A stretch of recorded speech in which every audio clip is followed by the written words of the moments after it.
Hello ළමයි කොහමද? අයිබෝවන් කට්ටිය හොඳින් ඉන්නවනේ. මගේ කලින් වීඩියෝ එක සෑහෙන දිනෙක බලලා තිබ්බා. ඉතින් ඒකට thank you. මට මෙන්න මේ කමෙන්ට් එක ආවා. මම හිතුවා ඒකට රිප්ලයි එකක් දෙන්න ඕනේ කියලා. තව ගොඩක් වීඩියෝ එන්න තියෙනවා. ඒවට කලින් මේකට රිප්ලයි එකක් දෙන්න ඕනේ කියලා හිතුවා. ඉතින් thank you මිස් කමෙන්ට් කරාට. මිස් දෙයක් නෝටිස් කරලා තියෙනවා, ඔබ්සර්ව් කරලා තියෙනවා. හැබැයි මට හිතෙනවා අපි මේ දෙක පටල ගන්න හොඳ නැහැ කියලා. මොකද මේ දෙක අතර සම්බන්ධයක් නැහැ කියලා තමයි මට හිතෙන්නේ. මොකද ඔය වගේම කතාවක් මට මිස්ටර් මතක නම් ආවා 2004 දී සුනාමිය ආපු වෙලාවේ. මොකද සුනාමිය ආවේ හරියටම දෙසැම්බර් 25 නත්තල් 26 පෝය. ඉතින් ඒකත් එක්ක මට මතකයි මේ ආවා ඒ වෙලාවේ ආවා කන්සර්න් එකක් පෝයත් එක්ක ක්‍රිස්මස් එක ආවොත් විනාශයක් වෙනවා කියන වගේ කතාවකුත් ආවා. ඉතින් මං හිතන්නේ මේ දෙක නැහැ. එකක් ෂුවර්. මොකද සඳ චක්‍රය සහ ඉර චක්‍රය, ඒ කියන්නේ ඉරේ හඳේ හැසිරීම මත ලෝක ස්වභාව ධර්මයේ වෙනස්කම් සිද්ධ වෙනවා. ඒක ප්‍රූවන් මම ඒ ගැන ඩීටේල් වීඩියෝ එකක් කරනවා පස්සේ. මොකද අපිව පෝය දිනේ කියලා අපිව ඇයි පන්සල් වලට පෝය දිනේ නිමාඩු දීලා තින්නේ, ඇයි පන්සල් යන්න කියන්නේ කියන එක පිටපස්සේ සෑහෙන ලොකු විද්‍යාත්මක කරුණු කීපයක් තියෙනවා. ඒක අපි වෙනම වීඩියෝ එක කතා කරමු. හැබැයි මෙතනදී මේ දෙකේ සම්බන්ධයක් නැහැ කියලා මට හිතෙනවා. හැබැයි මෙන්න මෙහෙම දෙයක් තියෙනවා.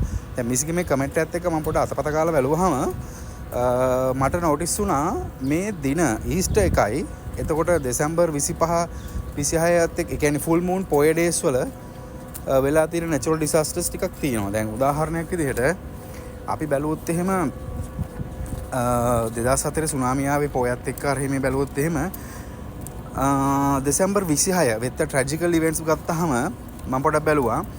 මේක තියෙනවා සාමාන්‍ය දෙසැම්බර් 26 කියන එක සාමාන්‍යයෙන් තින්නේ පොඩක් ට්‍රැජිකල් ඩේට් එකක් වගේ. එහෙම එකක් තියෙනවා. ඒ කියන්නේ සෑහෙන ලොකු ජීවිත අහිමි වෙච්ච ඉන්සිඩන්ට් ගානක් දෙසැම්බර් 26 වාර්තා වෙලා තියෙනවා ඉතිහාසය බැලුවොත් එහෙම. උදාහරණයක් විදිහට 2003 බෑම් එර්ත්ක්වේක් එක භූමිකම්පාව 26000ක් විතර වගේ තියෙනවා ක්ලේම් 26000ක් ක්ලේම් වෙලා තියෙනවා. ඒත් එක්කම 91 ඉන්ඩියා එයාලයින් ක්‍රෑෂ් එක 260ක්. එතන 261ක්. එතකොට ඒ වගේ තියෙනවා පොඩක් දෙසැම්බර් 26 වාර්තා වෙලා තියෙනවා යම් යම් ඉන්සිඩන්ට් ටික. හරිද? හැබැයි අපි අනිත් පැත්තෙන් ගත්තොත් එහෙම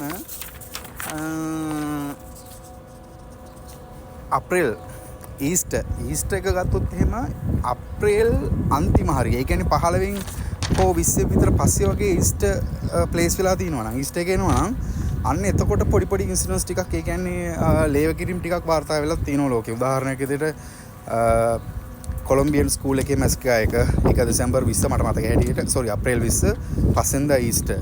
එතකොට ආයි පාරක් බැලුවොත් එහෙම අප්‍රේල් 19 එනවා ඔක්ලෝමා සිටි බෝම්බින් එක. ඒකත් පස්සෙන්දා ඊස්ටර්. අප්‍රේල් 19 තමයි බෝම්බින් එන්නේ. ඒත් එක්කම දැන් පෝය ඩේස් වල ගත්තොත් එහෙම ජපාන් වල ආපු එර්ත්ක්වේක් එක මෙතන එනවනේ. එනවා 2011 මාර්තු ෆුල් මූන් පෝය ඩේ කියන එර්ත්ක්වේක් එක. එතකොට හයිටි එර්ත්ක්වේක් එක. මේ ඔක්කොම ෆුල් මූන් පෝය ඩේස් වල. ෆුල් මූන් පෝය ඩේස් වල ප්‍රශ්න තියෙන පුළුවන්. මොකද ෆුල් මූන් පෝය ඩේ එකක යම් වෙනස්කම් සිද්ධ වෙන එක අපි ඩීටේල් වීඩියෝ එකක් කරමු. ඉතින් මං හිතන්නේ අපි මේ දෙක පටල ගන්න හොඳ නැහැ. ඊස්ට් එකක් එක්ක අවුරුද්දක් ආවොත් එතන ලේවැගිරීමක් වෙනවා.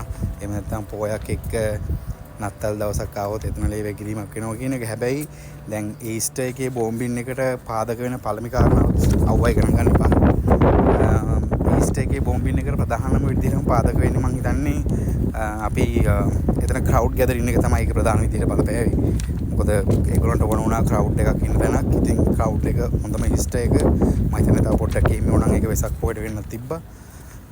එහෙමත් බැලුවාම මේ දෙකේ සම්බන්ධයක් නැහැ. පෝය දවසේ සුනාමිය ආපු එක මට හරියටම කියන්න බෑ. ඒක නත්තල් දවසේ ඊට කලින් දවසේ ආපු එක කෝඉන්සිඩන්ස් එකක් වෙන්න පුළුවන්. ඒ කියන්නේ අහම්බයක් වෙන්න පුළුවන්. හැබැයි පෝය දවසේ සුනාමිය ආපු එක ගැන එතන දෙයක් තියෙන්න පුළුවන්. මොකද ඒක ස්වභාව ධර්මයේ යම් වෙනස්කම් සිද්ධ වෙනවා. ඉරේ හඳේ සිද්ධ වෙන වෙනස්කම් අනුව. ඉතින් මම හිතන්නේ අපි මේක දුරු කරගන්න ඕනේ. සමහර වෙලාවට අපි අර මොකක් හරි ඉවෙන්ට් එකක් ආවහම ඒක අපේ ජීවිතේ වෙච්ච සමහර දෙයක් එක්ක හරි නැත්තම් ලෝකෙ සිද්ධ සමහර දෙයක් එක්ක හරි පොඩ්ඩක් සම්බන්ධ කරන්න හදන ගතියක් තියෙනවා. ඉතින් ඊළඟ වීඩියෝ එකෙන් හම්බෙමු. thank you මිස් කමෙන්ට් එකට. ගිහලා ජය වේවා.